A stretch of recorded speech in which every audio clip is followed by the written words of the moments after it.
దొరికావు బాసు. ఏ కావేరి, ఏంటి ఈ రోజు విశేషం? ఇంత ఆనందంగా ఉన్నావు? మన బాస్ తమ్ముడిని ఆ లక్ష్మీ నరసింహ చంపేశాడంట తెలుసా? అది ఒక విధంగా మనకు బాధాకరమైన విషయమే కదా. లేదు ప్రతాప్, నీకు తెలీదు. అసలు అతని చేతిలో మా అన్నయ్య ఎన్నిసార్లు చావు దెబ్బలు తిన్నాడో తెలీదు. మా అన్నయ్య ఉసురు తగలి అలా కుక్క చావు చచ్చాడు రాస్కెల్. సరే, నువ్వు మీ అన్నయ్యని కలిసావా? లేదు ప్రతాప్, అన్నయ్యని ఎక్కడో తీసుకెళ్లి లక్షలకు లక్షలు పెట్టి పరిశోధన చేస్తున్నారని తెలిసింది. ఓకే కావేరి, ఎలాగైనా సరే మీ అన్న చెల్లి ఇద్దరిని కలిపే బాధ్యత నాది. నువ్వు ధైర్యంగా ఉండు.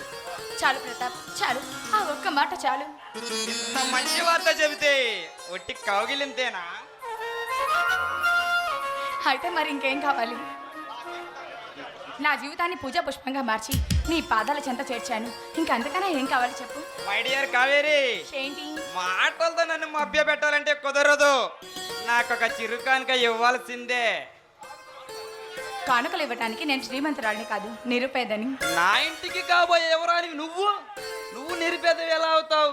అయినా నాకు కావాల్సింది కలిమితో ఇచ్చే కానుకలు కాదు, మరి చెలిమి నిండిన నీ ప్రేమతో ఇచ్చే తీయని ముద్దు.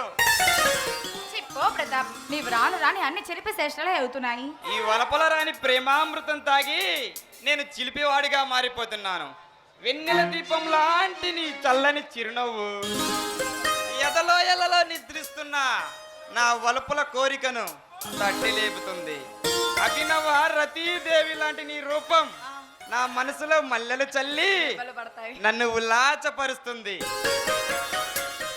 నీ వలపుల జలపాతంలో తడిచి నీ వలపుల్లో నిండి తరించిపోవాలనేది నా కోరిక ప్రతాప్. ప్రతాప్ ప్రతాప్ మరీ అమ్మమ్మ కబుర్లు చెప్పకు. మనం కుర్రతనంతో వెర్రెక్కిపోతున్న ప్రేమికులం. సింపుల్ గా చిన్న ముద్దు ఇవ్వడానికే నన్ను 30 తిప్పలు పెట్టావే. రేపు శోభనం రోజున నన్ను పస్తులు పడుకోబెడతావో ఏమో. ప్రతాప్, మరి ఇంత చిలిపిగా మాట్లాడకు ప్రతాప్. ఇలా మాట్లాడావంటే నేను వెళ్ళిపోతాను. వెళ్ళిపోతావా? నా వలపల కౌగిలిలో నీకు ప్రేమ సంఖ్యలు వేస్తే ఎలా వెళ్ళగలవు? అదే కదా వచ్చింది. నీ తీయని మాటలతో నన్ను కట్టి పడేశావు. నీ కౌగిలింతల్లో నన్ను బంధించావు. ఇక నుంచి వెళ్ళాలని ఎంత ప్రయత్నించకున్నా వెళ్ళలేకపోతున్నాను. ప్రతాప్, నా కౌగిలిలో కరిగిపోయి ప్రణయ సామ్రాజ్యాన్ని పరిపాలించాలని నీకు కోరికనే ఉంది. కానీ బయటపడితే బాగుండదేమోనని బెట్టు చేస్తున్నావు కదూ? లేదు లేదు, అదేం కాదులేమ్మా. ఇంకేందమ్మా? అంతేలేమ్మా. నీ వలపుల జలపాతంలో తడిచి నీ తనువులో కౌగిలింతల్లో బందీని కావాలి Pratap. I love you Pratap. I to love you Kaveri. I love you Pratap. I to love you.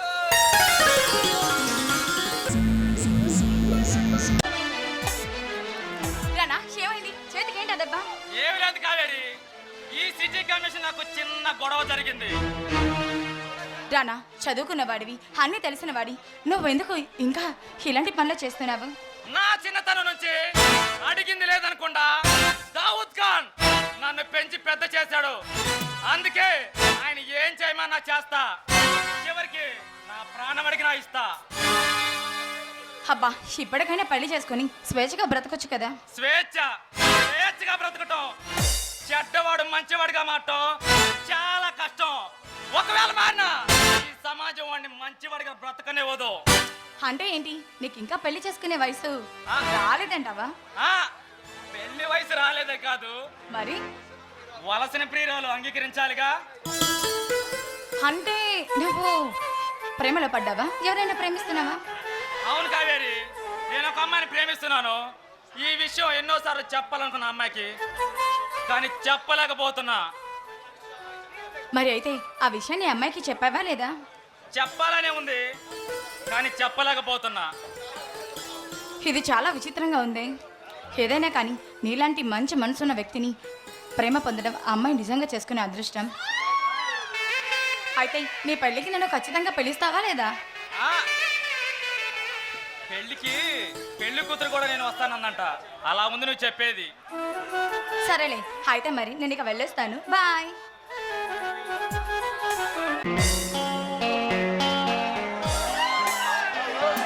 Hello మేరీ కావేరి.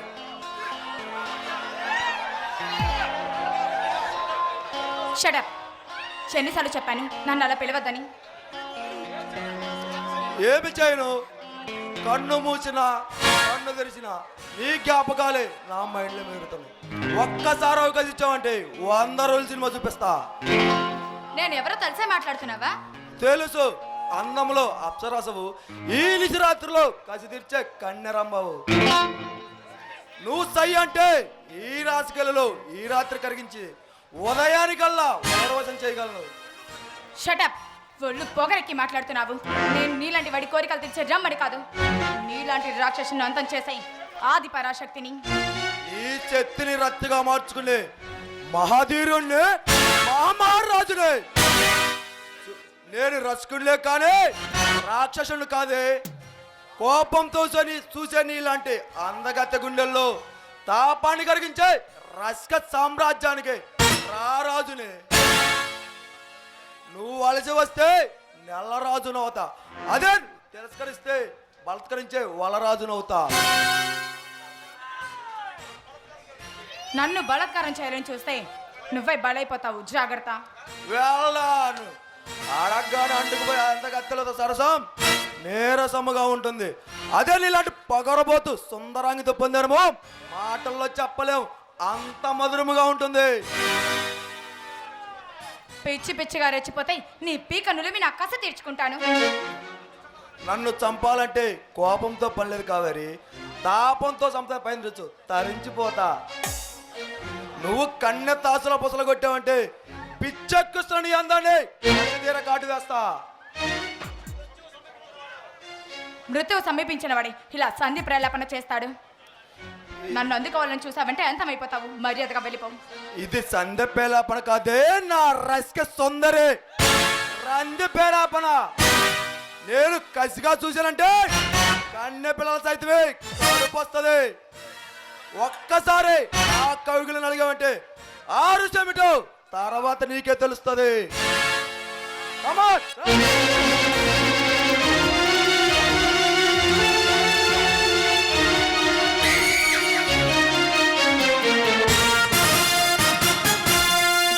సల్మాన్, ఆడదాని ముందు కాదురా నీ ప్రతాపం. దమ్ముంటే నాతో యుద్ధానికి తలపడు. నీవే రత్నం చూపించడానికి ఇదేమన్నా నువ్వు ప్రేమించిన పీరాలు కాదు కదరా. నాతో తలబడితే నీలాంటి అమాయకుడికి అప్పచేయ కలుగుతుంది, అవమానం మిగులుతుంది. నేను అమాయకుడిని కాదురా, నీలాంటి బడా బడా నేరస్తులను భరతం పట్టడానికి బరిలో దిగిన బాలచంద్రుణ్ణి. మర్యాదగా లొంగిపో. నా ముందు డబ్బాలు పలికితే నీకు బొమ్మరేగి అమ్మ పలికిస్తా. చా, నేను ఈ అందాల సుందరితో కాయపు దించుకోవాలి కలవరిస్తుంటే మంచి రసపట్లో వచ్చి రసపస చేసేవేమరా. చూడు, నేను మర్డర్ చేసినప్పుడు అడ్డొత్తి క్షమిస్తానేమో కానీ మానమగం చేసినప్పుడు అడ్డొత్త మడికి క్షమించను.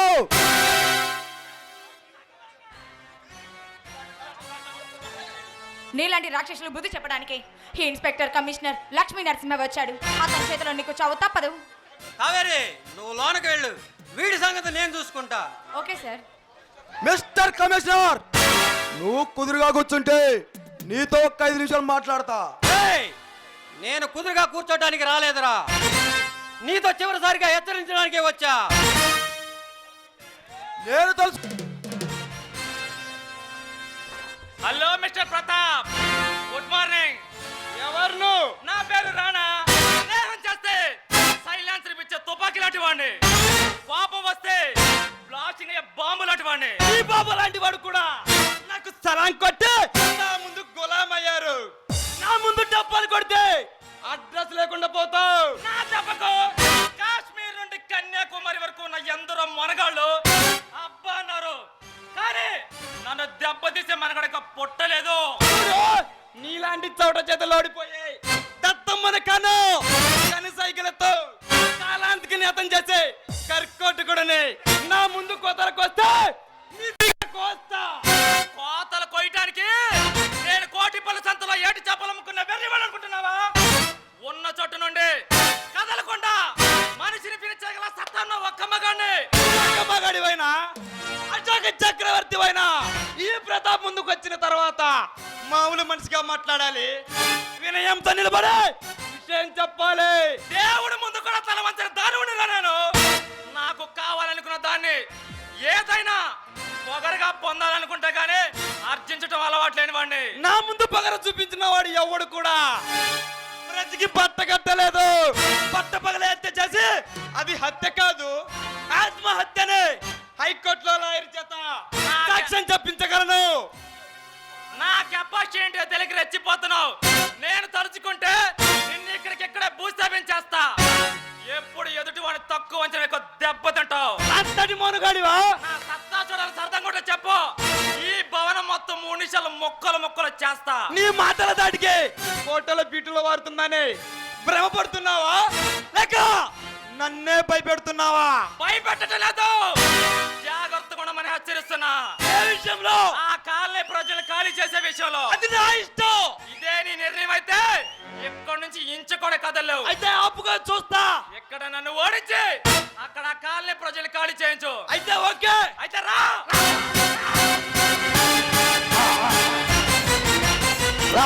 Come on.